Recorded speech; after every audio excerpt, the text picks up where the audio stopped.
Hi students, my name's Kara Smulevitz. I'll be your instructor for ART111, the hybrid version. You can call me by my first name, which is Kara. This class covers basically the early Renaissance period through the modern period in art history. It's an introductory class, so don't worry if you don't have any art history or art experience. This is a hybrid class, which means that we'll be only meeting once per week, and then you'll be doing half of your coursework online. So it's kind of best of both worlds. You'll be doing a lot of the kind of traditional lecture type learning on your own at home using videos and articles that I provide you. And then during class, we'll look at things together, do activities, and kind of make the best use of our short time that we have face to face. So I'm going to be seeing you every Wednesday, and then I'll expect you to be kind of treating the class like a Monday, Wednesday class in the sense that on Monday, you'll be on your own doing readings and so on, and then I'll actually see you on Wednesday. And of course, you'll have all the other time to do your homework or other preparation that you want to do. So this is just a little bit of an intro to get you started. One of the things that I want you to do before we meet on Wednesday is get on the class Blackboard site. You're going to be using that a lot, and I've got lots of materials on there already to kind of help you get acquainted with the class. I have a tour of the class up there, the syllabus, of course. You'll be able to see in advance what all of your assignments are, how your grade breakdown works. So that's one of the things that I want you to do. So to recap, before Wednesday, browse through the online course site on Blackboard. As you're browsing, make a list of any questions you have, and I'm going to ask you about that when we all meet in person on Wednesday. Actually make a list, not just in your head, because a lot of the time people get overwhelmed on the first day and they forget what they wanted to say. So write it down and bring it in so we can be sure we get everything worked out on that first meeting time. I also have an introduction assignment for you to do before Wednesday. I want everyone in the class to get a sense of who we all are before we meet in person, and I'd love to have a sense of who you all are. So I'm going to have you create an introduction assignment. The instructions are all online, written out clearly, so you can check them there, but here's the kind of short version of what you'll do. You'll provide some kind of an image of yourself or just an image that represents you. Here's one as an example of me and my husband in Greece. This is one of my favorite photos of us. It was just, I think, last year, and it's kind of funny. He got caught in mid-cheersing. But anyway, provide some kind of an image that represents you. It doesn't actually have to have you in it if you're uncomfortable with that, just something that you think represents you.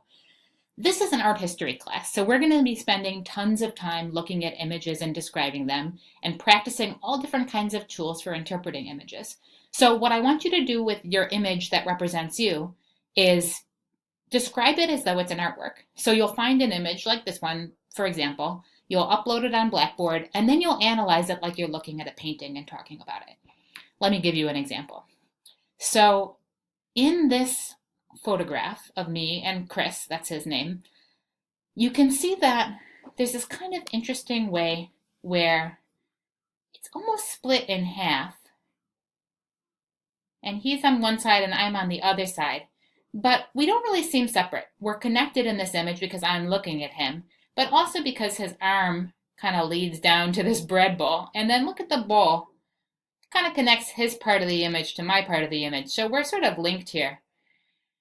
It would be really symmetrical, except for that he's got his wine in the air and I've got my wine on the table. So there's this kind of nice balance where it's balanced, but it's asymmetrical balance. And I think that's part of what makes it a good composition in this photo. All right, I'm going to stop doing this for now, but you see how I'm not just talking about me and him and where we were, but I'm really looking at this as though I'm analyzing a painting or a photograph by a famous photographer or a sculpture. I'm looking at composition, balance, the way that the artwork, or the photo in this case, really visually works. I'm going to ask you to try that with your own photo. I'd also, of course, like you to just tell us what the photo is. So in this case, I already mentioned this is me and my husband. We're in Greece. This was my first time in Europe, and I was really excited about it because I'm an art history teacher and I'm always talking about all this European art, but I hadn't seen it in person very much at all. And so this was my big chance, and I went with him and then another couple that we're friends with, and I dragged them all over to all the museums and all the ruins, and I got to see all kinds of things I teach in class firsthand. We also ate a ton of olives. The olives in Greece are amazing. And ever since I got back, it's like olives here won't cut it.